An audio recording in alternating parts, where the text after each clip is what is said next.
Welcome back to Make Play Treasure. Today we're reading The Biggest Valentine Ever by Stephen Kroll. Once there were two mice who fell in love with the same Valentine. But it didn't start out that way.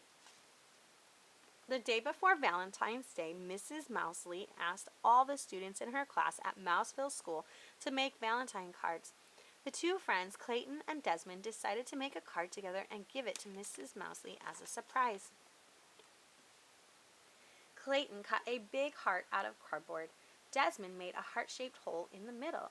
Desmond cut out some small pink hearts and pasted them around the hole. Then he added a few more. Clayton glued glitter on the hearts. Then he glued on more glitter. He stepped back. "You put too many hearts on," Clayton said. Desmond was upset. "You put too much glitter on the hearts."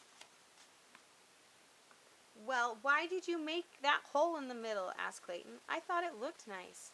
"It doesn't look nice. It looks awful," yelled Clayton. "I think it looks very nice," said Desmond, frowning. They glared at each other. "I don't want to make a Valentine with you," yelled Clayton. "I don't want to make a Valentine with you," yelled Desmond. They tore their Valentine in half. "I'm going to make my own Valentine," said Clayton.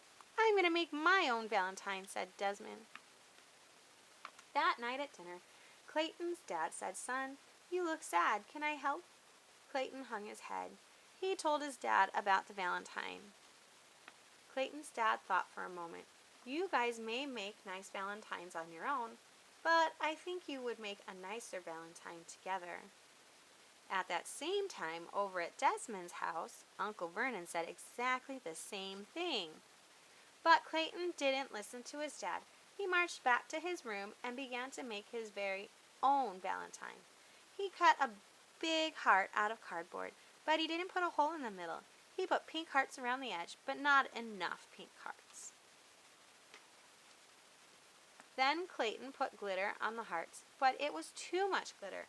He stepped back and looked at his Valentine. It just wasn't right. At the same time, Desmond was making his very own Valentine. He cut a big heart out of cardboard, but he wasn't good at cutting large things, and his heart was lopsided. He made a neat heart-shaped hole in the middle, but then he put too many hearts around the hole. He sprinkled on some glitter, but not enough glitter. Desmond stepped back and looked at his Valentine. It just wasn't right. The next morning, Clayton and Desmond took the school bus.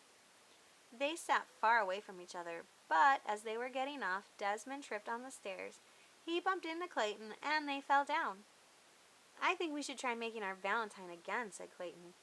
"No one said we couldn't," said Desmond. In art class, Clayton and Desmond put their heads together and came up with a plan.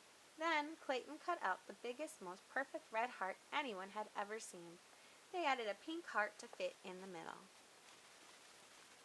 Then Desmond, who was good at cutting small things, cut out some tiny pink hearts and pasted them onto the big red heart. Clayton added some glitter and cut out a bunch of other hearts. Desmond made a nose on one and a mischievous eye. Then they glued all the hearts together. They stepped back to look at their card. It was a giant Valentine mouse. "Wow," said Clayton, "we did it." "Wow," said Desmond, "we did it together." They gave each other a high five. They cut up a lace doily and glued it around the edge. Then they wrote on their card in big letters, "Happy Valentine's Day to Mrs. Mousley. We love you, Clayton and Desmond." They carried the Valentine to their classroom and gave it to Mrs. Mousley. She clapped with delight. The whole class cheered. It was the biggest Valentine ever, and it was also the best. The end. Happy Valentine's Day, everyone. Hope you like this book, and remember to like and subscribe so you can keep up with our reading events and activities. Catch you next time on Make Play Treasure. Bye!